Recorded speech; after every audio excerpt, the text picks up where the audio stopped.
Pastor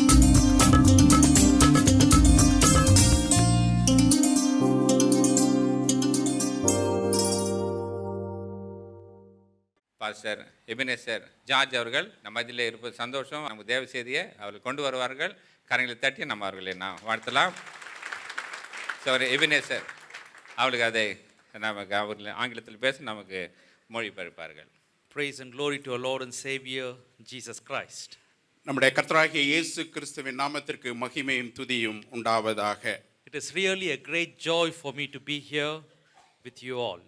உங்கள் யாவரோடும் கூட இந்த நாளிலே கலந்து கொள்வதிலே நான் மிகவும் மகிழ்ச்சி அடைகிறேன். Today being the Good Friday, we want to remember the suffering of the Lord Jesus Christ that he went through for us 2000 years back. 2000 ஆண்டுகளுக்கு முன்பாக இயேசு சிலுவையிலே நமக்காக என்ன பாடுகள் பட்டார் என்பதை குறித்து நாம் இந்த நாளிலே தியானிக்க வேண்டும். I started to raise several questions reading the scriptures and studying the suffering of the Lord Jesus Christ. வேத பகுதியை வாசிக்கும் பொழுதும் அந்த இயேசு கிறிஸ்து நமக்காக பட்ட பாடுகளையும் குறித்து சிந்திக்க அநேக கேள்விகள் எழும்பின. More sermons in the face of the earth is preached concerning the cross and the message of the Lord Jesus Christ. உலகத்திலே சிலுவையினுடைய உபதேசமும் சிலுவையிலே பட்ட கஷ்டங்களையும் குறித்து அநேக செய்திகள் பகிர்ந்து கொள்ளப்படுகின்றன. Though Jesus did not sing even one song that we know of, songs about him are sung everywhere in the world today. இந்த நாளிலே எல்லா பகுதிகளிலும் இந்த பாடல்கள் பாடப்படுகின்றன. ஆனால் இயேசு ஒரு பாடல் கூட பாடவில்லை. Though Jesus has not written any books about Jesus are plenty in the world to read. இயேசு ஒருவேளை அநேக புத்தகங்கள், ஒரு புத்தகம் கூட எழுதாவிட்டாலும் கூட அவரை குறித்து புத்தகங்கள் எழுதப்பட்டிருக்கிறவைகள் அநேகமாய் இந்த உலகத்தில் இருக்கின்றன. Though Jesus did not travel out of his region even once, going out of the continent, but people traveling with this message are plenty today.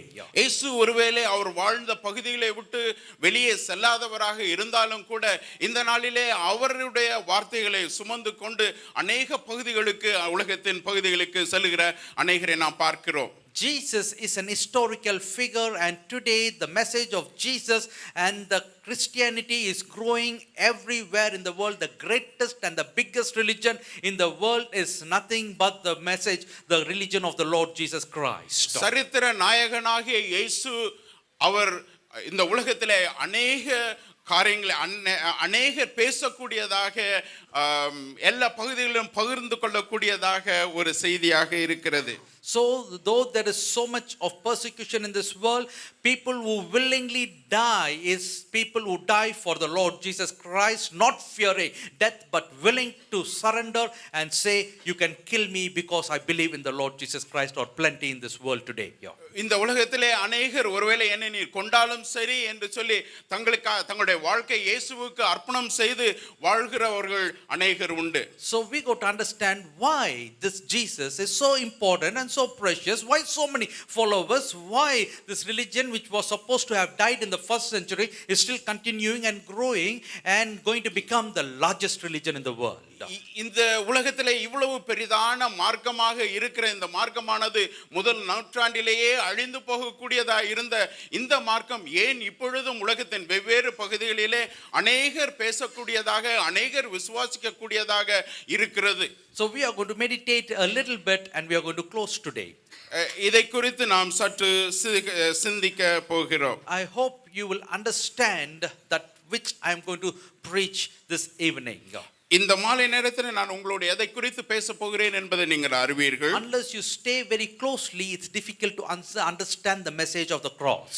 சிலுவையின் உபதேசத்தை குறித்து நான் பேசும் பொழுது என்னோடு கூட சேர்ந்து அதை கவனமாக கவனிப்பீர்களானால் அதை நன்றாக புரிந்து கொள்வீர்கள். The death of the Lord Jesus Christ. இயேசு கிறிஸ்துவினுடைய மரணமானது, so we have to understand the sequence 2000 years ago before Jesus was hung on the cross of Calvary. கிறிஸ்து சிலுவையிலே மரிக்கும் முன்பாக, சிலுவையிலே தொங்கும் முன்பாக, பாடுபடும் முன்பாக நடைபெற்ற சம்பவங்கள் எல்லாம் நாம் வரிசைப்படுத்தி பார்க்க வேண்டும். Cross was not the first place where the blood of Jesus was shed. சிலுவையிலே இயேசு ரத்தம் சிந்தினாரே, அதுதான் முதல் முறையாக இயேசு ரத்தம் சிந்தினார் என்பது அல்ல. We have to understand cross is the last place where the blood was shed. நாம் அறிந்து கொள்ள வேண்டிய ஒரு காரியம், இயேசு கிறிஸ்து கடைசியாக சிலுவையிலே ரத்தம் சிந்தினார் என்பதே. That means where did the shedding of the blood of Jesus Christ begin with? இதற்கு முன்பாக அவர் எங்கே ரத்தம் சிந்தினார் என்பதையும் குறித்து நாம் பார்க்க So we வேண்டும். got to understand the shedding of blood started in the Garden of Gethsemane. அவருடைய ரத்தம் சிந்துவதானது கெத்சேமனே தோட்டத்திலே ஆரம்பித்தது. When he was praying, he started to shed blood. அவர் ஜெபிக்க ஆரம்பிக்கும் பொழுது தன்னுடைய ரத்தத்தை வேர்வையாக And சிந்தினார். then as he was going on, they whipped his back and there he shed blood.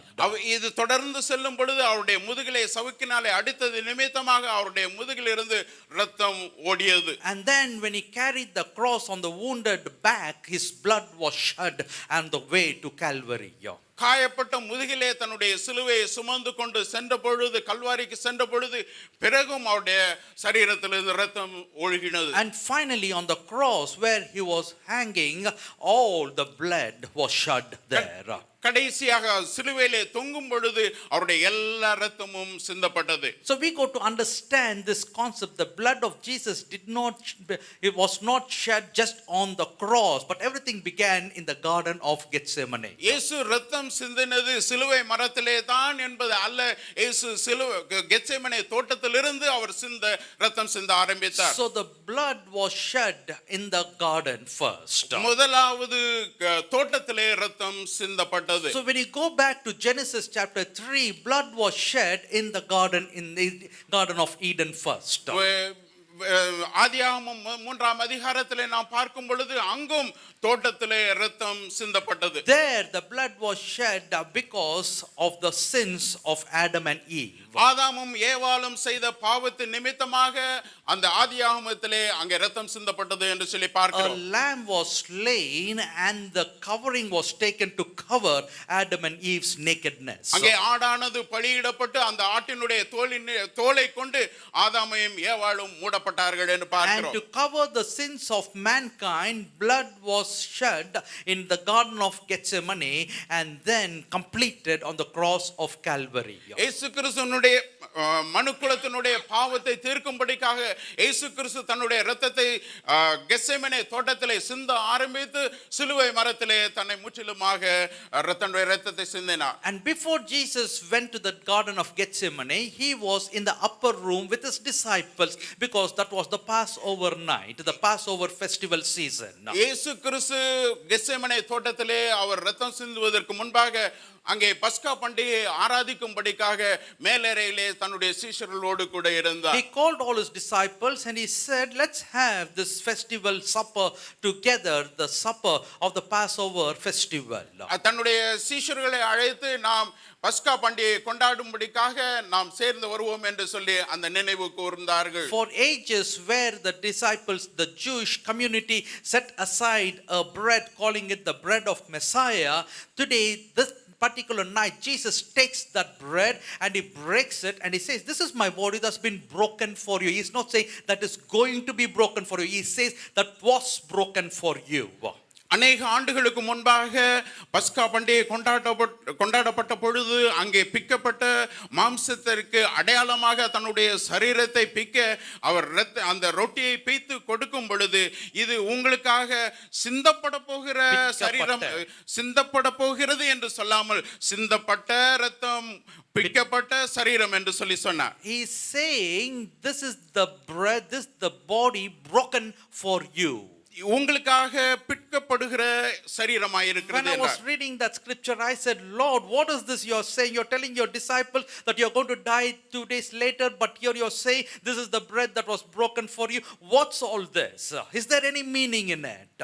ஆண்டவரே, நீர் இப்படி சொல்லுகிறீரே, இன்னும் 2 நாளிலே என்னுடைய சரீரம் உடைக்கப்பட போகிறது, பிக்கப்பட போகிறது என்று சொல்லி உம்முடைய சீஷர்களுக்கு சொல்லுகிறீர். ஆனாலோ இந்த நாளிலே நீர் உம்முடைய சீஷர்களிடத்திலே சொல்லுகிறீர், உங்களுக்காக பிற்கப்பட்ட சரீரம் பாத்திரம் என்று சொல்லுகிறீரே, In இதன் the- அர்த்தம் என்ன? In the same manner, he took the cup and he blessed it and he gave it to them and he said, "This is the blood that was shed for the forgiveness of your sins." அதே போல் அந்த பாத்திரத்தையும் எடுத்து இது உங்களுக்காக சிந்தப்படுகிற சிந்தப்பட்ட இரத்தமாய் இருக்கிறது என்று சொல்லி கடந்த காலத்தை குறித்தாரே. So from this we got to understand, I cannot be explaining everything due to lack of time. We have to understand that it was not just the Roman soldiers beating the Lord Jesus Christ and crucifying him, but even before they could beat him, the Lord gave himself to be broken even before the foundation of this world. இயேசு கிறிஸ்துவை அந்த சீஷர்கள் ரோம சேவகர்கள் அடித்து ரத்தம் சிந்துவதற்கு முன்பாகவே தானே அவர் தன்னுடைய இரத்தத்தை அவர் சிந்தினார். அவர் உலக தோற்றத்துக்கு முன்பாகவே அடிக்கப்பட்ட ஆட்டுக்குட்டியாய் இருந்தார். He is the Lord who was slain even before the foundation of the earth. உலக தோற்றத்துக்கு முன்பாகவே அடிக்கப்பட்ட ஆட்டுக்குட்டியாக அவர் இருந்தார். So let us keep going. This is a journey that we are making because we have started in the upper room and we got to go up to the cross and end it there and then glorify the Lord Jesus Christ. இங்கே அவர் செய்த பயணத்தை நாம் பார்க்க வேண்டும். மேலறையிலே அப்பத்தை பெற்று அவர் நினைவு கூர்ந்து அவருக்கு சிலுவையிலே தன்னுடைய இரத்தத்தை சிந்த அந்த பயணத்தை நாம் நினைவு கூற வேண்டும். So Jesus, after the communion service, he takes his disciples. By then it was late evening. இயேசு கிறிஸ்து தன்னுடைய சீஷர்களோடு அப்பத்தை பெற்று அந்த ராப்போஜனத்தை அருந்தின பின்பு அவர் அந்த கடந்து செல்கிறார். அது இரவு வேளையாய் So இருந்தது. he comes out of the upper room and he says, now we have to travel and go on the other side and go to that garden of Gethsemane, which is at the foothills of the Mount of Olives. ஒலிவ மலையின் அடுத்த பகுதியிலே இருக்கிற அந்த Gethsemane தோட்டத்திற்கு நாம் செல்வோம் என்று சொல்லி தன்னுடைய சீஷர்களை அவர் அழைத்து செல்கிறார். So when they started to walk on that region, it is all wine, it is grape wine that has been planted in that region. அந்த பகுதியிலே நடப்பட்டிருந்த திராட்சை செடிகளின் மதியிலே அவர்கள் கடந்து அவிதமாக சென்றார்கள். So they have to come through the valley called the Kedron Valley and then come down and go to this garden of Gethsemane. அவர்கள் கெதரேன் அந்த பள்ளத்தாக்கின் வழியாக வந்து அவர்கள் கடந்து அந்த மலை நாட்டிற்கு அந்த கெத்செமனே தோட்டத்திற்கு செல்ல வேண்டும். So Jesus is speaking to his disciples. That's where he is giving John chapter 14 and John chapter 15 in very particular. He said, look at this wine. I am the wine, you are the branches. And he's telling them about the wine, seeing and looking at that wine that is in that region. அங்கே அவர் அந்த திராட்சை செடிகளை பார்க்கும் பொழுது தானே யோவான் 14-15 அதிகாரங்களிலே சொல்லி இருக்கிற வண்ணமாக நான் திராட்சை செடி நீங்கள் கொடிகள் என்று சொல்லி அந்த கொடிகளை ஓமையாக வைத்து அவர்கள் சீஷர்களுக்கு சொன்னார் என்று பார்க்கிறோம். He is telling time has come that I am going to suffer and you are going to be scattered, because the scripture says the shepherd will be smitten and the sheep will be scattered. That's going to be fulfilled, and their hearts were all troubled. மேய்ப்பன் அடிக்கப்படுவான், ஆடுகள் சிதறி போகும் என்று சொல்லப்பட்ட அந்த வாக்குத்தத்தம் நிறைவேறும்படிக்காக சொல்லப்பட்டது நிறைவேறும்படியாக இந்த நாளிலே நான் பாடுபடுவேன், நீங்கள் சிதறடிக்கப்படுவீர்கள் என்று சொல்கிறார். And on that way the disciples are really scared. They don't know what Jesus was speaking. இயேசு என்னத்தை குறித்து பேசுகிறார் என்று சொல்லி அறியாது பயத்தினாலே அவரோடு கூட சென்று கொண்டிருந்தார்கள். At that time, to that broken heart, Jesus telling, let not your hearts be troubled. இவ்விதமாக உடைந்த உள்ளத்தோடு அவர்களிடத்திலே அவர் சொல்கிறார், உங்கள் இருதயம் கலங்காது இருப்பதாக. He says, trust in God, trust also in me, for in my father's house are many rooms. I'm going there to prepare a place for you, so that when I go there and I will come and take you where I am, you shall be also. என் பிதாவின் வீட்டிலே அநேக வாசஸ்தலங்கள் உண்டு, அந்த இடத்தில் அங்கே நீங்கள் என்னோடு கூட இருக்கும்படிக்காக நான் உங்களை திரும்ப அழைத்து செல்ல வரப்போகிறேன் என்று சொல்லி இவ்விதமாக அவர்களிடத்திலே பேசி சென்றார். He is telling, I am going to go, but I'm going to prepare a place for you. நான் போகிறேன் உங்களுக்காக ஒரு இடத்தை ஆயத்தப்படுத்தும்படிக்காக. And then he is further saying, without me you can do nothing. Therefore, like this branch of wine, you got to be attached in me, for I am the vine, you are the branches. Without me you can do nothing. இந்த செடியானது திராட்சை கிளையானது திராட்சை செடியிலே ஒட்ட வைக்கப்பட்டு கனி கொடுக்கிற வண்ணமாக ஒட்ட வைக்கப்பட்டிருந்தால் ஒழிய உங்களால் ஒன்றும் செய்ய முடியாது, என்னை அல்லாமல் உங்களால் ஒன்றும் செய்ய முடியாது Then என்று as சொன்னார். he is walking towards Gethsemane, as he is taking his disciples, he is then telling, I am the vine, and if you abide in me, and whatever I have spoken abides in you, ask what you will, and it shall be done unto you. He is assuring them that he is the living way. அந்த Gethsemane தோட்டத்திற்கு அடுத்து செல்லும் பொழுது அவர் சொல்லுகிறார், நீங்கள் என்னிலும் என்ற வார்த்தைகள் உங்களிலும் நிலைத்திருந்தால் நீங்கள் என்னிடத்தில் வேண்டிக் கொள்வது எதுவோ அதை பிதா உங்களுக்கு கொடுப்பார் என்று சொல்லுகிறார். By that time the garden of Gethsemane approached. அவர்கள் பயணத்திலே இப்பொழுது கெத்செமனே தோட்டத்திற்கு அருகிலே வந்து விட்டார்கள். And that's where he is asking his disciples to stay, and he goes inside and he starts praying. அந்த நேரத்தில் தான் தன்னுடைய சீஷர்களை பார்த்து, நீங்கள் இங்கே அமர்ந்திருந்து என்னோடு கூட விழித்திருங்கள் என்று சொல்லி தூரம் சென்று ஜெபிக்கும்படிக்கு சென்றார். His disciples really do not know that he is going to be crucified in another day's time. அடுத்த நாளிலே இயேசு சிலுவையிலே அறைய போகிறார் என்பதை குறித்து அவருடைய சீஷர்கள் அறியாதிருந்தார்கள். Nobody knew, but Jesus alone knows that he was going to be crucified. அவர்கள் வேறு ஒருவரும் அறியாது, இயேசு மட்டும் அறிந்திருந்தார் நாளை தினத்திலே அவர் சிலுவையிலே அறையப்பட போகிறார் என்பதை குறித்து. And therefore when he goes to this garden of Gethsemane, he is throwing himself to the ground and he is starting to pray. ஆகையினாலே இயேசு அந்த கெத்செமனே தோட்டத்திலே சென்று தரையிலே முகங்குப்புற விழுந்து இவ்விதமாக அவர் ஜெபித்தார் என்று சொல்லி பார்க்கிறோம். In Matthew chapter 26 verse 39 verse 42 and 44. சற்று அப்புறம் போய் முகம் குப்புற விழுந்து, என் பிதாவே, இந்த பாத்திரம் என்னை விட்டு நீங்க கூடுமானால் நீங்கும்படி செய்யும், ஆகிலும் என் சித்தத்தின்படி அல்ல உம்முடைய சித்தத்தின்படியே ஆக கடவது என்று ஜெபம் பண்ணினார். Look at this. Jesus is now praying in the garden of Gethsemane. இப்பொழுது இயேசு அந்த கெத்செமனே தோட்டத்தில் ஜெபிக்கிற ஜெபத்தை குறித்து நாம் பார்க்கிறோம். Firstly we have to understand who this Jesus who's praying there, who is he first? இந்த ஜெபிக்கிற இந்த இயேசு யார் என்பதை அறிந்து கொள்ள வேண்டும். He is the son of God. அவர் தேவனுடைய குமாரனாக He is the இருந்தார். prophet of God. தேவனுடைய தீர்க்கதரிசியாக He is இருந்தார். the holy priest of God. தேவனுடைய பிரதான ஆசாரியராக He is இருந்தார். the king of kings. He is the lord of lords. ராஜாதி ராஜாவும் கர்த்தாதி கர்த்தருமாகிய அவர். Whole heaven trembles when Jesus speaks. இயேசு பேசும் பொழுது முழு பரலோகமும் அசைந்தது என்று The சொல்லப்படுகிறது. winds are calmed when Jesus speaks. பேசின பொழுது காற்று அமர்ந்தது என்று When பார்க்கிறோம். Jesus commands, the storm stays still. இயேசு கட்டளையிட்ட பொழுது அந்த கடல் அலை அமர்ந்தது என்று பார்க்கிறோம். When he touched the lepers, they were healed. குஷ்ரோகி அவர் தொட்ட பொழுது அவன் சுகமானான் என்று When he பார்க்கிறோம். spoke to dead people, they woke up. மரித்தவர்கள் அவர் பேசின பொழுது எழுந்திருந்தார்கள். When he called Lazarus, come out, Lazarus came out. லாசருவே வெளியே வா என்று சொல்லி அழைத்த பொழுது மரித்த அவன் எழுந்து வந்தான். When Bartholomew said, Son of David, have mercy on me, God went and touched him and he got sight. Bartholomew தாவீதின் குமாரனே எனக்கு இரங்கும் என்று சொன்ன பொழுது இயேசு அவனை தொட்ட பொழுது அவன் தன்னுடைய பார்வையை When பெற்றுக்கொண்டான். Jesus went to the pool of Bethesda, there was a crippled man. He woke him up and he said, take your bed and walk and go. அங்கே பெதெஸ்தா குளத்திலே இயேசு கிறிஸ்து அந்த மனிதனை பார்த்து உன்னுடைய படுக்கை எடுத்துக்கொண்டு நட என்று சொல்லி சொன்னாரே. When he went to Gennesaret region, a man of legion, that means he had thousands of evil spirit, he was set free that day. கெனசரேத்து பட்டணத்திற்கு அந்த பகுதியிலே அவர் சென்ற பொழுது ஆயிரமான பிசாசுகள் பிடித்த அந்த மனுஷன் குணமானானே. Peter's mother was sick and Jesus healed her. பேதுருனுடைய மாமியார் சுகவீனமாய் இருந்த பொழுது எழுப்பினாரே. Jesus set the captives free. கட்டப்பட்டவர்களை விடுதலை ஆக்கினாரே. When this lady who had 12 years of issue of blood came and touched the hem of the garment of Jesus, power went out and healed her. 12 வருஷமாய் தீராத இரத்த சம்பந்தமான வியாதியுடைய அந்த பெண் அவளுடைய வஸ்திரத்தின் ஓரத்தை தொட்ட பொழுது அவள் உடனே சுகமாகினாள். Who is this Jesus? இந்த இயேசு யார்? He is almighty. எல்லா சர்வ He is வல்லவர். all powerful. எல்லா சர்வ He is வல்லவர். omniscient. அவர் எல்லா இடத்திலும் நிறைந்திருக்கிறார். Heaven and earth cannot contain him. அவரை பரலோகமும் பூலோகமும் கொல்லக்கூடாது. He is present everywhere. அவர் எல்லா இடத்திலும் வியாபித்திருக்கிறார். Heaven is his throne and earth is his footstool. அவருடைய பாதப்படி ஒன்று பரலோகத்திலும் ஒன்று பூலோகத்திலும். Heaven is his throne and earth is his footstool.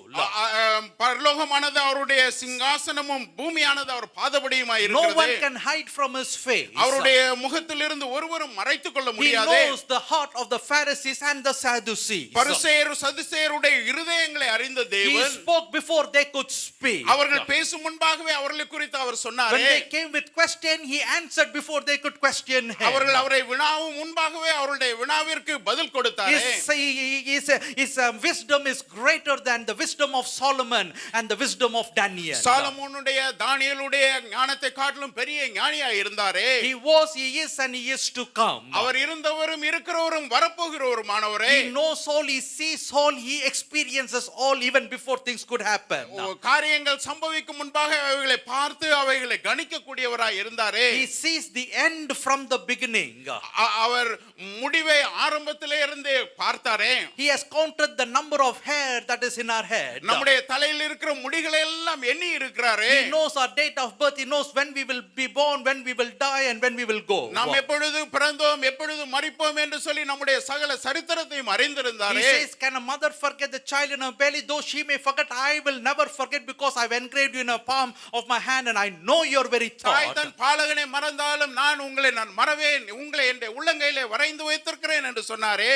Such a great God. He is in the garden of Gethsemane falling down and he is crying, why? Is a break question. அந்த பெரிய மகா பெரிய தேவன் ஏன் இந்த Gethsemane தோட்டத்திலே தரையிலே விழுந்து இவ்விதமாக ஜெபிக்க This வேண்டும்? God who can command the angels to come down from heaven. பரலோகத்திலிருந்து தூதர்களையும் வர சொல்லக்கூடுமே. This God who can multiply 5 loaves of bread and 2 fish to plenty to 5,000 or more. 5 ரொட்டிகளையும் 2 மீன் துண்டுகளையும் கொண்டு 5000 பேருக்கு போஷித்தாரே. He can do everything, but now look at his condition. அவர் எல்லாவற்றையும் செய்ய முடிந்தது, ஆனாலோ அவருடைய நிலைமையை இந்த நேரத்திலே In பார்க்கிறோம். verse 39, he fell. அவர் 39ஆம் வசனத்திலே பார்க்கிறோம் அவர் தரையிலே வீழ்ந்து. முகங்குப்புற விழுந்து. Look at that. Read that verse, brother, please. சற்று அப்புறம் போய் முகம் குப்புற விழுந்து. Look at that. He fell prostrate down. அவர் முகங்குப்புற தரையிலே விழுந்தார் என்று பார்க்கிறோமே. Why is a big question. ஏன் என்பதே கேள்வியாக இருக்கிறது. Do you have that question? Because I had that question. ஏன் என்கிற இந்த கேள்வி எனக்குள்ளே இருக்கிறது, உங்களுக்குள்ளே This இருக்கிறதா? big God who can do signs, wonders and miracles is falling prostrate. And what was his prayer? அற்புதங்களையும் அடையாளங்களையும் அநேக அற்புதங்களையும் செய்த தேவன் இந்த நாளிலே முகங்குப்புற தரையிலே விழுந்து ஏன் அவ்விதமாக அவர் ஜெபிக்க வேண்டும்? What is the prayer? அவருடைய ஜெபம் என்ன? என் பிதாவே, My God. என்னுடைய தேவனே, இந்த பாத்திரம் என்னை விட்டு நீங்க கூடுமானால் நீங்கும்படி செய்யும். ஆகிலும் என் சித்தத்தின்படி அல்ல. Okay, his prayer is, this cup, this burden, if it is possible, let it move away from me. அவருடைய ஜெபமானது இந்த பாத்திரம் என்னை விட்டு நீங்க கூடுமானால் நீங்கட்டும் என்பதே. He is not just praying one time. அவர் ஒரு முறை மட்டும் In that ஜெபிக்கவில்லை. garden of Gethsemane, his only prayer was, this cup should pass away. அந்த பாத்திரமானது தன்னை நீங்க வேண்டும் என்பதே அவருடைய தொடர்ந்து ஜெபமாக இருந்தது. Second time in verse 42, what is he praying? அவர் மறுபடியும் இரண்டாம் தரம் போய், என் பிதாவே, இந்த பாத்திரத்தில் நான் பானம் பண்ணினால் ஒழிய இது என்னை விட்டு நீங்க கூடாதாகில் உம்முடைய சித்தத்தின்படி ஆக கடவது என்று ஜெபம் பண்ணினார். He's saying, my father, I really don't want this cup. Let it pass away from me. Yet not my will, your will be done. Second time he's praying that this suffering should pass away from him. இரண்டாவது முறையாக இயேசு விதமாக ஜெபிக்கிறார். என் பிதாவே, என் பாத்திரம், இந்த பாத்திரம் என்னை விட்டு நீங்க பாத்திரமே பானம் பண்ணினாலொழியே என்னை விட்டு நீங்க கூடாதாகில் உம்முடைய சித்தத்தின்படி சாக கடவுது என்று சொல்லி இந்த உபத்திரவம் தன்னை விட்டு கடந்து செல்ல வேண்டும் என்று சொல்லி இரண்டாவது முறையாக ஜெபித்தார். Will this cup not pass away, Lord? இந்த பாத்திரம் என்னை விட்டு நீங்காவிட்டால், Will it not pass away? என்னை விட்டு கடந்து செல்லாதோ இந்த பாத்திரம்? What a agony he is facing. அவருடைய மனதிலே எந்த போராட்டம் இருந்தது என்று சொல்லி பார்க்கிறோம். Then again in verse 44, 44ஆம் வசனத்திலே மறுபடியும் பார்க்கிறோம்.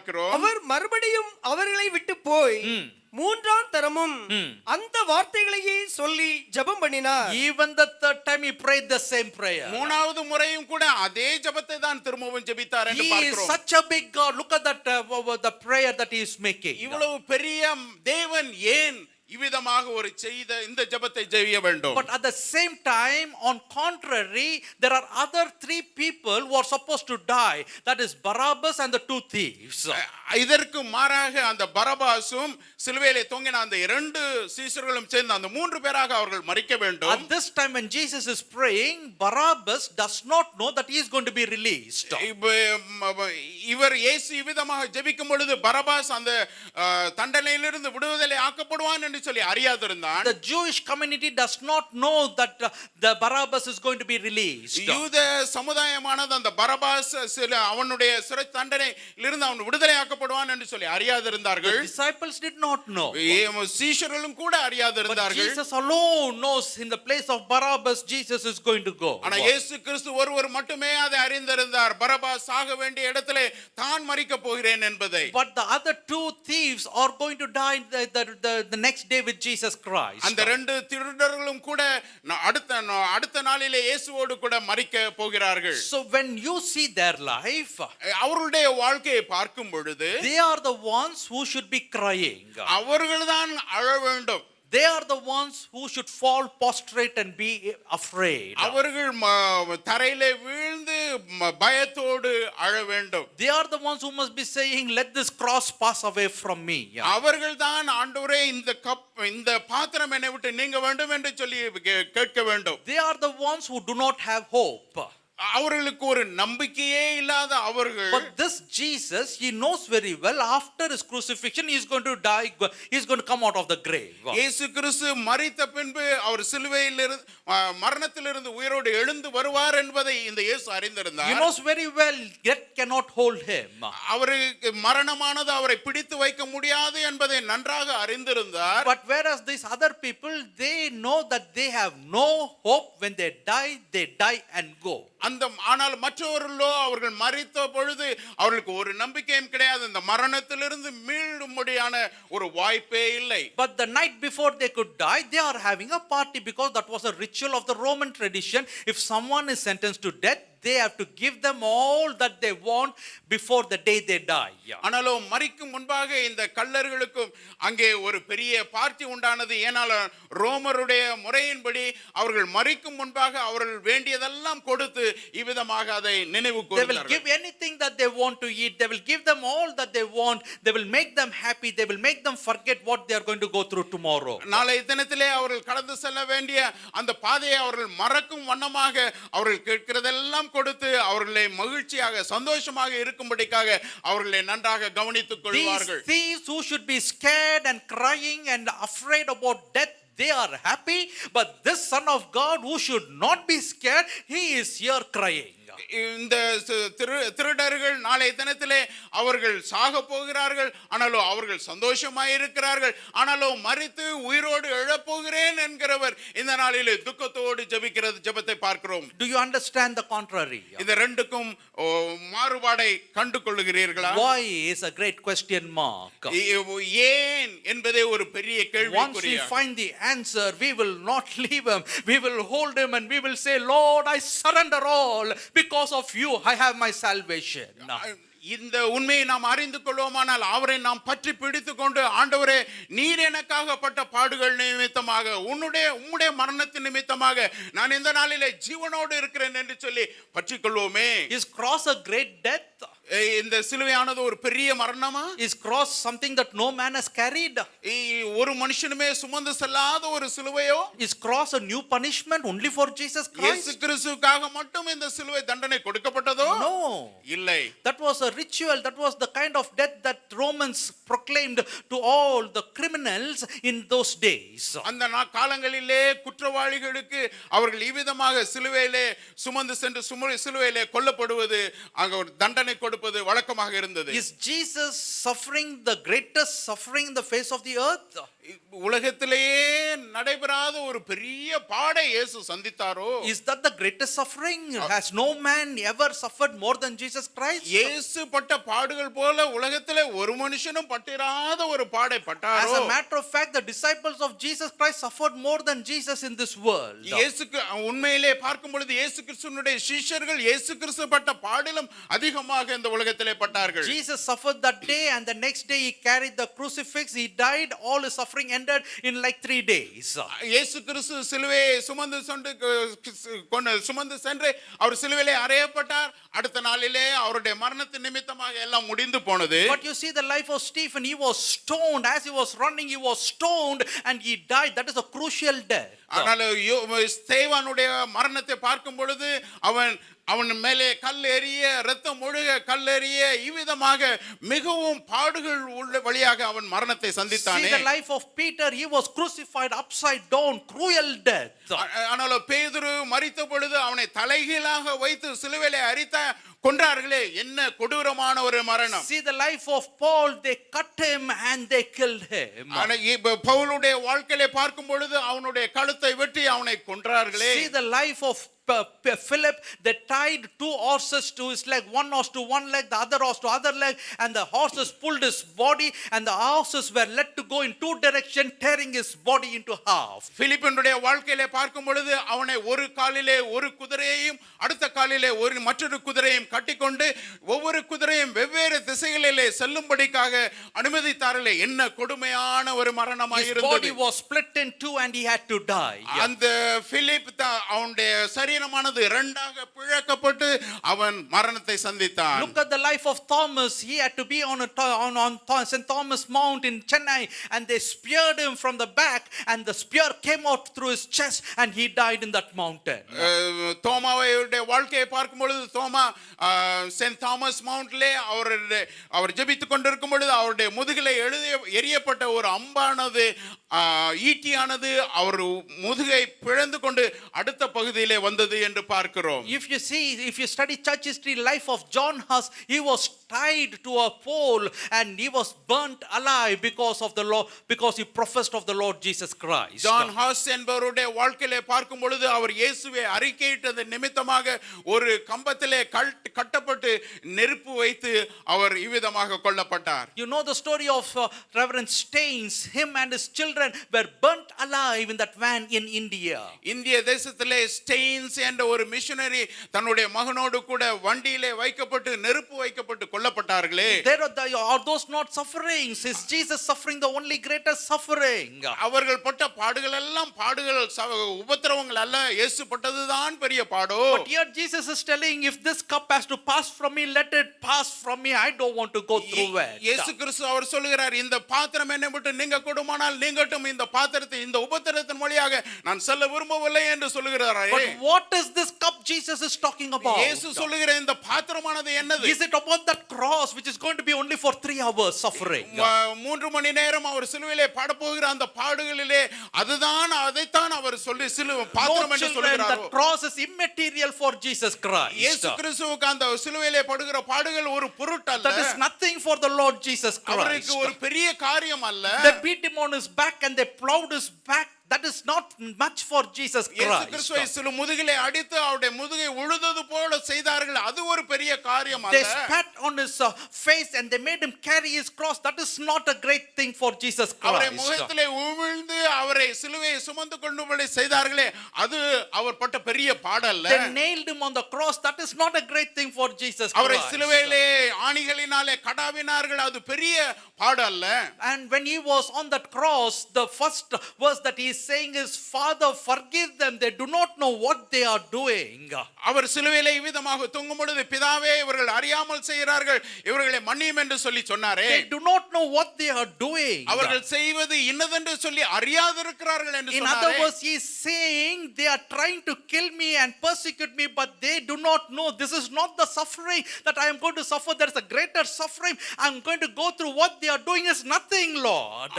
ஆண்டவரே, நான் படப்போகிற பாடுகளை இவர்கள் படப்போகிற பாடுகள் சிறிதான ஒரு பாடுகள், நான் செய்ய வேண்டிய பாத்திரம், நான் கடந்து செல்ல வேண்டிய பாத்திரமானது இது அல்லவே என்றார். They are trying to kill me, that is nothing. They do not know what they are doing. அவர்கள் என்னை உபத்திரவப்படுத்துகிறார்கள், அவர்கள் செய்கிறது இன்னதென்று சொல்லி அறியாது Because when செய்கிறார்கள். the Son of God is dying on that cross of Calvary, இயேசு கிறிஸ்து சிலுவையிலே, அவர் கல்வாரி சிலுவையிலே தொங்கின பொழுது, he did not just die there, he carried all the sins of mankind upon himself. இயேசு கிறிஸ்து அவர் சிலுவையிலே அதை சாதாரணமா மரிக்கவில்லை, உலகத்தின் சகல பாவங்களையும் சுமந்து கொண்டு அவர் மரித்தார். And you have to understand, he is making one more statement on the cross, my God, why have you forsaken me?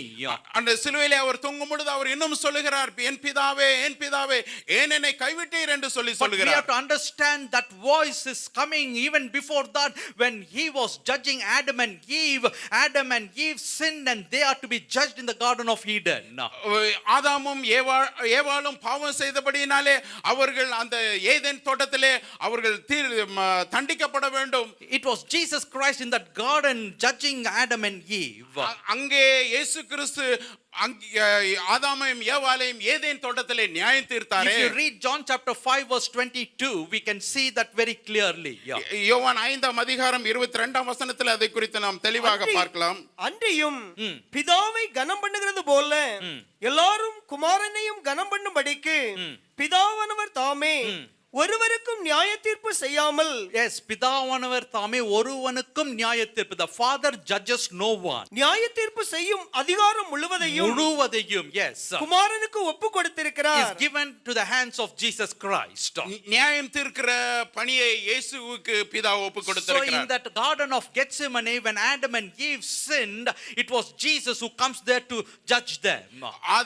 ஆதாமும் ஏவாளும் ஏதேன் தோட்டத்திலே பாவம் செய்த பொழுது அவளை நியாயம் தீர்க்கும்படி இயேசு கிறிஸ்து அங்கே வந்தார் என்று பார்க்கிறோம். According to the law, you must have 2 or 3 witnesses to make a judgment. அவர் சட்டத்தின்படி 2-3 சாட்சிகள் மூலமாக அவர்களை நியாயம் தீர்க்க வேண்டும். You can read in Deuteronomy, it says you must have at least 2 or 3 witnesses for a judgment.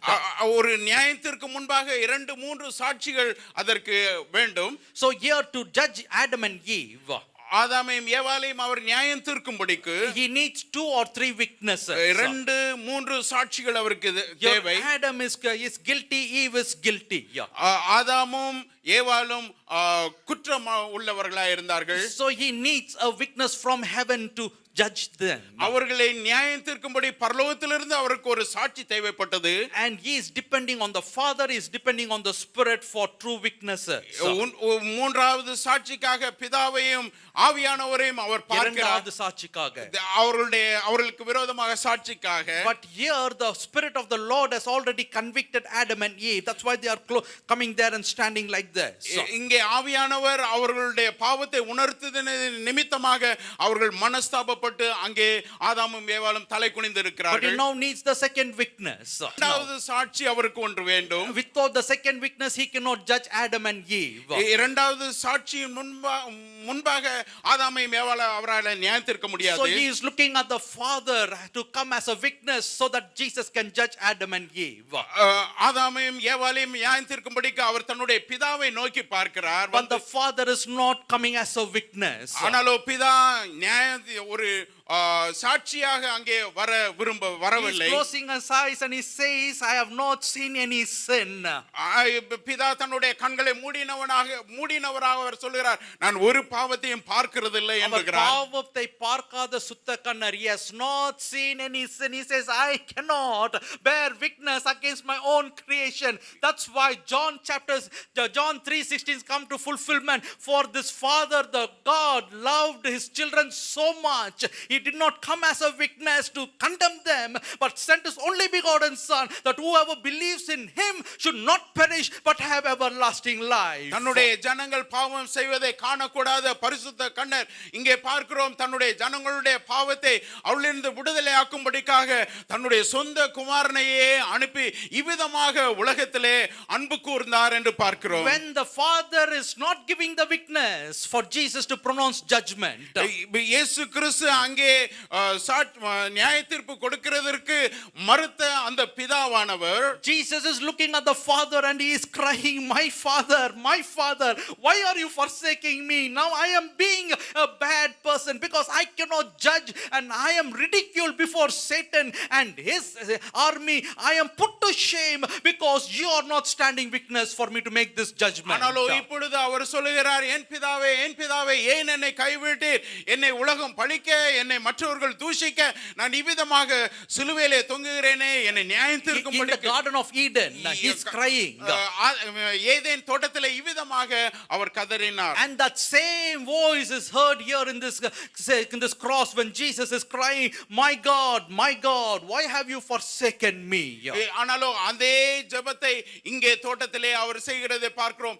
என் பிதாவே ஏன் என்னை கைவிட்டீர் என்று சொல்லி. He was forsaken அவர் கைவிடப்பட்டவராக இருந்தார். because God loved us, he cannot send us to hell. தேவன் அன்புள்ளவர், அவர் தன்னுடைய ஜனங்களை நரகத்திற்கு அனுப்ப முடியாது. He did not come to condemn the world, he came to save us from going to eternal hell. நித்திய மரணத்திற்கு செல்லாமல் தன்னுடைய ஜனங்களை மீட்கும்படிக்காக அவர் தன்னுடைய குமாரனை அனுப்பினார். Hallelujah. Amen. But what about this cross now? ஆனாலோ இந்த சிலுவையானது என்ன? He took the sins of the world upon himself. அது உலகத்தின் சகல பாவத்தின் தன் மேலே சுமந்து கொண்டார். Right from Adam till the last man who is going to be born. ஆதாம் ஏவாளில் இருந்து உலகத்தின் கடைசியாக பிறக்க போகிற மனுக்குலம் வரைக்கும் அவர் நம்முடைய பாவங்களை சுமந்தார். He took it upon himself. தன் பேரிலே சுமந்து கொண்டார். And he dies on that cross. சிலுவையிலே அவர் தன்னுடைய ஜீவனை கொடுத்தார். When he dies, அவர் சிலுவையிலே மரித்த I பொழுது, do not have time to describe all the sayings of Jesus that he did on the cross. இயேசு கிறிஸ்து சிலுவையிலே தொங்கின பொழுது சொன்ன எல்லா வார்த்தைகளையும் சொல்ல எனக்கு சமயம் இல்லை. But he took that cross. He died on that cross. சிலுவையிலே அவர் மரித்த பொழுது, And when he died, சிலுவையிலே மரித்த பொழுது he did not go to heaven. அவர் பரலோகத்திற்கு உடனே செல்லவில்லை. He committed his spirit to the Lord. தன்னுடைய ஆவியை பிதாவுக்கு ஒப்பு கொடுத்தார். But his soul went inside the earth. ஆனால் அவருடைய ஆத்மாவானது பூமியின் கீழே பாதாளத்திற்கு சென்றது. Why? ஏன்? Because he is covered with sin. ஏனென்றால் அவர் பாவத்தினாலே மூடப்பட்டு இருந்தார். The whole sin of the world is upon him. உலகத்தின் முழு பாவமும் அவர் மேலே உண்டாயிருந்தது. Because of the sin that he is carrying, he had to go to hell. அவர் எல்லா உலகத்தின் முழு பாவத்தின் தன் பேரிலே ஏற்றுக்கொண்டபடினாலே அவர் நரகத்திற்கு செல்ல வேண்டியதா In the hands of Adam, God said, I give you all the authority, you take my authority. ஆதாமுக்கு சொன்னார், நான் எல்லாவற்றையும் ஆளும்படிக்கு நான் உனக்கு அதிகாரத்தை கொடுக்கிறேன் என்று சொல்லி அவனுக்கு அதிகாரத்தை கொடுத்தவர். Sin, he lost his authority. அவனுடைய பாவத்தின் நிமித்தமாக தன்னுடைய அதிகாரத்தை இழந்து போனான். And the authority was snatched by Satan. பிசாசு அந்த அதிகாரத்தை எடுத்துக்கொண்டான். Now the second Adam, the Lord Jesus Christ, has to go down where Satan is. இரண்டாவது ஆதாமாகிய இயேசு கிறிஸ்து அவர் பாதாளத்திற்கு சென்று அந்த அதிகாரத்தை திரும்ப எடுத்துக்கொள்ள வேண்டும். And because of the sins that he is carrying, he had to go to this underground world. சகல உலகத்தின் பாவத்தை அவர் சுமந்ததன் நிமித்தமாக அவர் பாதாளத்திற்கு செல்ல வேண்டியதாக இருந்தது. And the first thing that happens when he enters this hell, அந்த நரகத்திலே அவர் சென்ற பொழுது முதலாவது செய்தது, that is where the real suffering started for Jesus Christ. அங்கே தான் முதலாவது இயேசு கிறிஸ்துவுக்கு உபத்திரவம் ஆரம்பித்தது. Many of us say he died in my place. அநேகர் சொல்கிறார் எனக்கு பதிலாக அவர் மரித்தார் என்று சொல்லி. Jesus did not die on the cross of Calvary, do you think you would have been crucified to die? இயேசு நம்முடைய பாவத்தை அவர் சுமந்து கொள்ளாவிட்டால் ஒருவேளை நீங்க அந்த இடத்துல போய் சிலுவையில் அறையப்படுவீர்களோ? பட்டிருப்பீர்களா to die? No, you would have died. But that is not the suffering. That suffering is great suffering, but when he went down, that suffering there was a horrible suffering. அந்த உபத்திரவம் அல்ல, அவர் பாதாளத்திலே சென்றாரே அதுவே ஒரு பெரிய உபத்திரவமாக இருந்தது. Father, they do not know what they are doing. பிதாவே அவர்கள் செய்வது இன்னதென்று அறியாது They செய்கிறார்கள் think என்றார். they are hitting me, but the hitting that I'm going to face in the underground is going to be greater, my Father. அவர்கள் என்னை அடிக்கிறார்கள், அறியாது அடிக்கிறார்கள், ஆனாலும் நான் பாதாளத்தில் போய் நான் இன்னும் அதிகமான பாடுகளை பட They are வேண்டுமே. spitting on my face, but they do not know when I go down, they will spit at me. The Satan, he is going to ridicule me because I am going there not as a saint. I am going there as a sinner carrying all the sins of the world. ஆண்டவரே, அவர்கள் என்னுடைய முகத்திலே துப்புகிறார்களே, நான் மரித்து பாதாளத்துக்கு செல்லும் பொழுது பிசாசும் அவனுடைய தூதர்களும் சேர்ந்து என்னை துப்புவார்களே. ஏனென்றால் நான் பரிசுத்தவானாக அல்ல, பாவியாக, உலகத்தின் சகல பாவத்தையும் சுமந்து பாவியாக நான் அந்த பாதாளத்துக்கு செல்வேனே, அது பாடாக இருக்குமே. You can go home and read Psalm 88. வீட்டிலே சென்று சங்கீதம் 88 வாசித்து That is பாருங்கள். a psalm that Jesus is praying and he is crying unto God. அது இயேசு கிறிஸ்து கடவுளை நோக்கி கதறுகிற ஒரு ஜெபமாக It is a இருக்கிறது. prophetic psalm written about Jesus Christ. அது இயேசு கிறிஸ்துவை குறித்து தீர்க்கதரிசனமாக எழுதப்பட்ட ஒரு சங்கீதம். Jesus goes to this underground world. இயேசு கிறிஸ்து உலகத்தின் பாதாளத்திற்கு சென்றார்.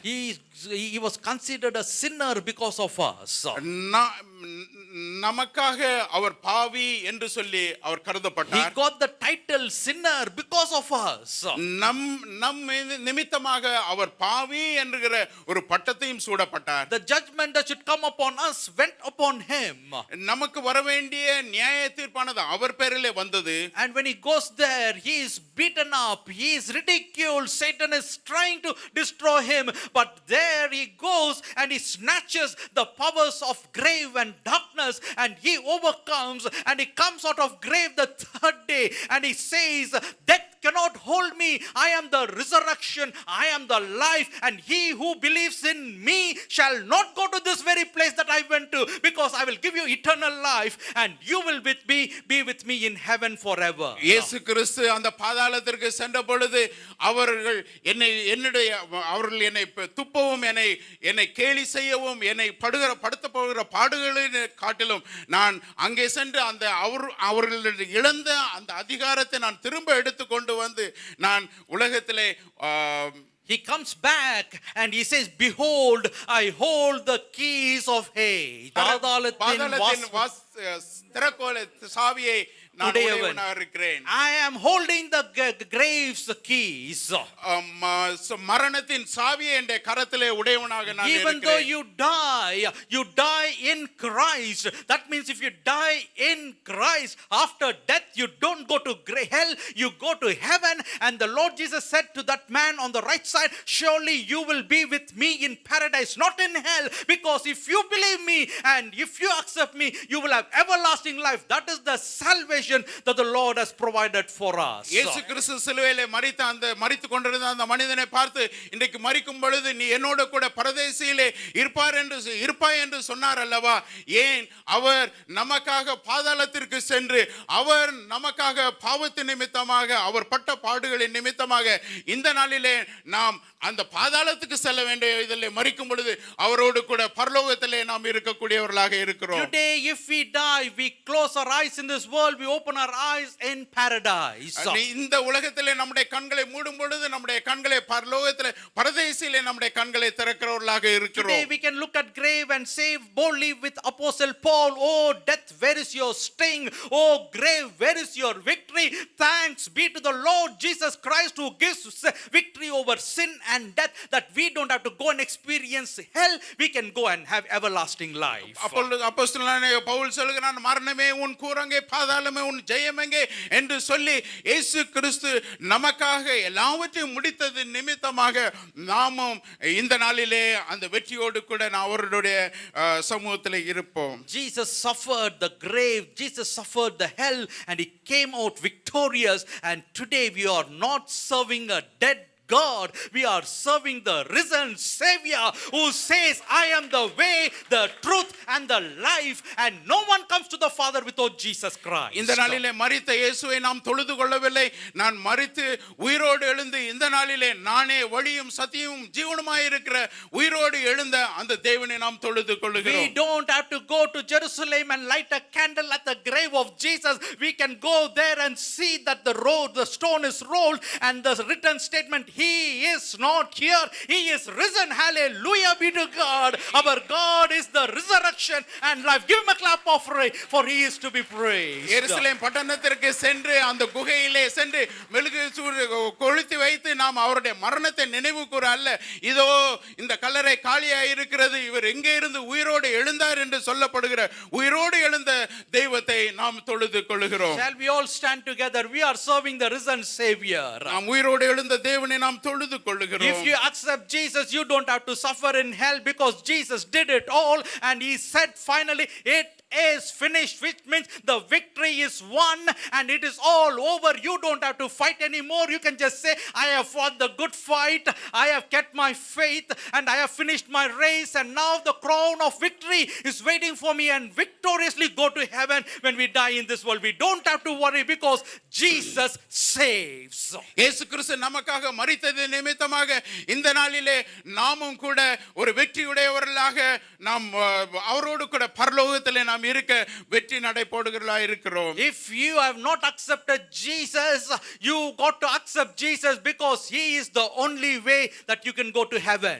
இயேசு கிறிஸ்துவை பரலோகத்திற்கு செல்லுகிறதற்கு இயேசு கிறிஸ்து ஒருவரே வழியாய் இருக்கிறபடினாலே இந்த நாளிலே இயேசு கிறிஸ்துவை நம்முடைய இரட்சகராக ஏற்றுக்கொள்ளும் பொழுது நாம் பரலோகத்திற்கு As செல்கிறோம். pastor said, this is a good Friday, because Jesus died for our sins in our place, that we will not die and go to hell, but we will have eternal life with Jesus. Pastor சொன்ன வண்ணமாக நாம் மரித்ததினாலே நாம் மரித்து பாதாளத்துக்கு செல்கிறவர்களாக அல்ல, நரகத்துக்கு செல்கிறவர்களாக அல்ல, நாம் உயிரோடு வெற்றியோடு கூட பரலோகத்துக்கு செல்கிறவர்களாக இருக்கிறோம். If you do not have Jesus or the salvation experience, இயேசு கிறிஸ்துவினுடைய மூலமாக வருகிற ரட்சிப்பின் அனுபவத்தை நம்முடைய வாழ்க்கையில இல்லாதவர்களாக let me tell you, இருப்போமானால் Jesus is the only way. There is no other way other than Jesus in heaven or on earth or under the earth to be saved. Jesus is the way that you can be saved.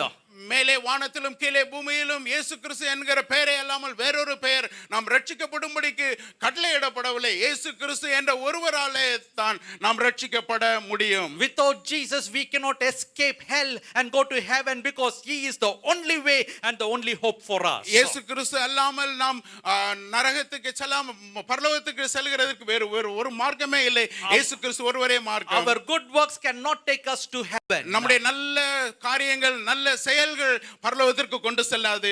But only surrendering to Jesus and accepting Him as our Lord will take us to heaven. நம்மை அவருக்கு ஒப்பு கொடுத்து அவரை நம்முடைய வாழ்க்கையில ஏற்றுக்கொள்கிறதனால் மட்டுமே நாம் பரலோகத்திற்கு செல்ல முடியும். Pastor said next week you are going to have a baptism service.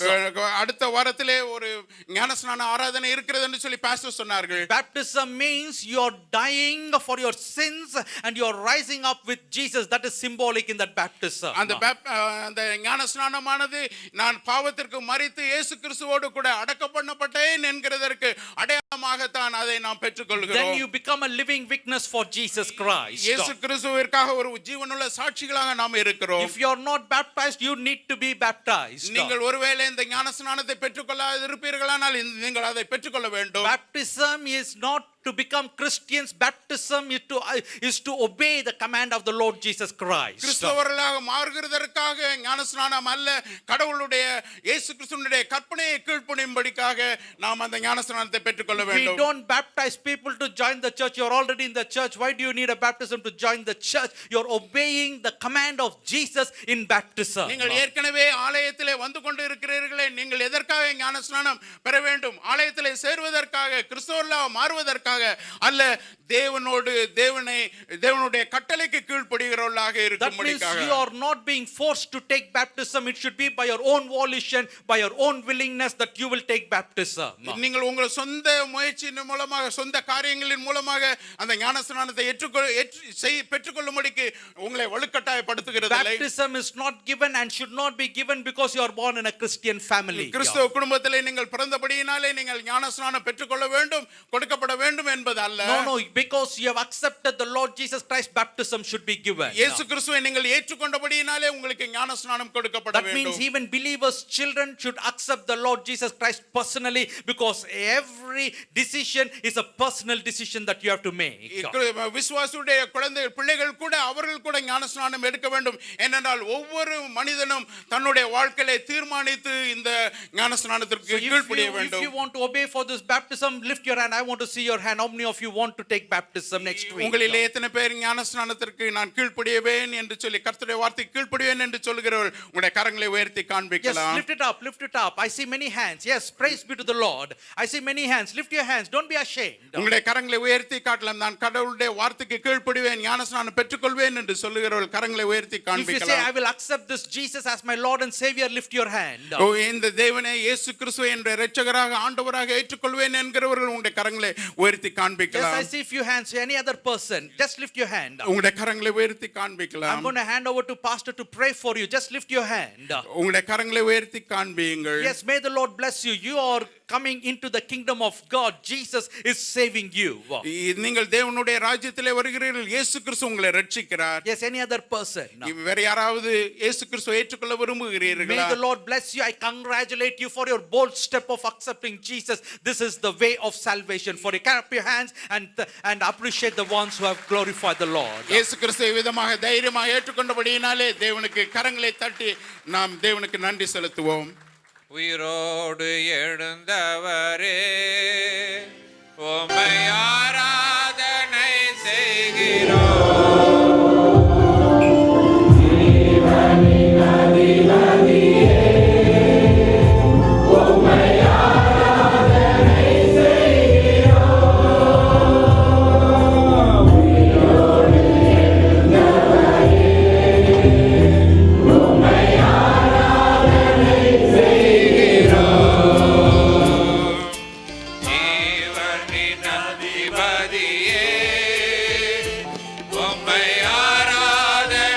செய்கிறோம்.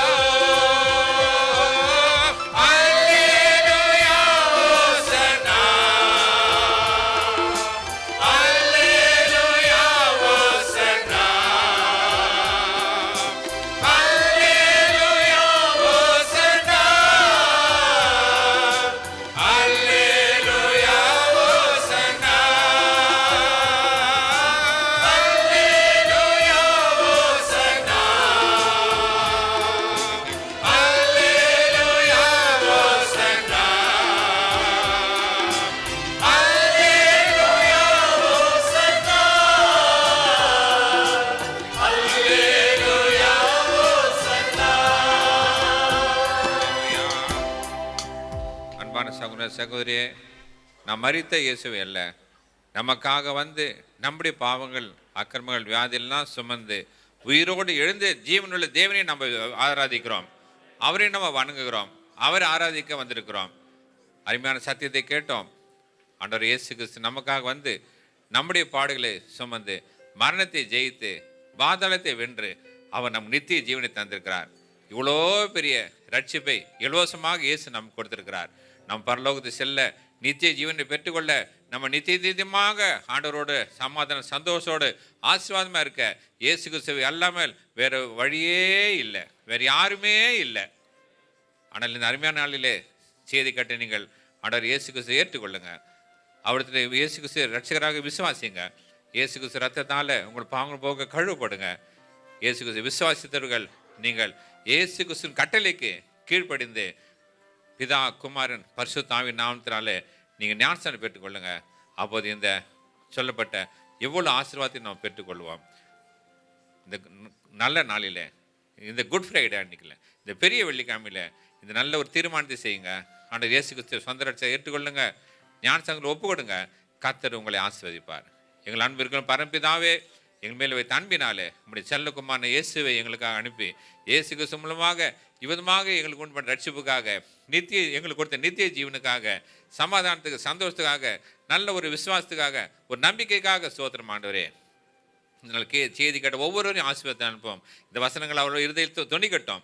அவள் நல்ல விசுவாசத்தை தாரோம். உண்மை ஏற்றுக்கொள்ள கிருபை தாரோம். ஞானசாந்தி சத்தியத்தை கீழ்ப்படியாக ஞானசாந்தி தகவல் ஒப்பு கொடுக்கட்டும். ஆசீர்வாதத்தை பெற்றுக்கொள்ளட்டும் ஆண்டவரே. தேவ செய்தி சொன்ன நம்முடைய அடியானையும் அவருடைய ஊழியத்தையும் குடும்பத்தை ஆசீர்வதியும் ஆண்டவரே. ஒவ்வொருவரையும் வந்துள்ள ஒவ்வொரு ஆசீர்வாதத்தை அனுப்பும்.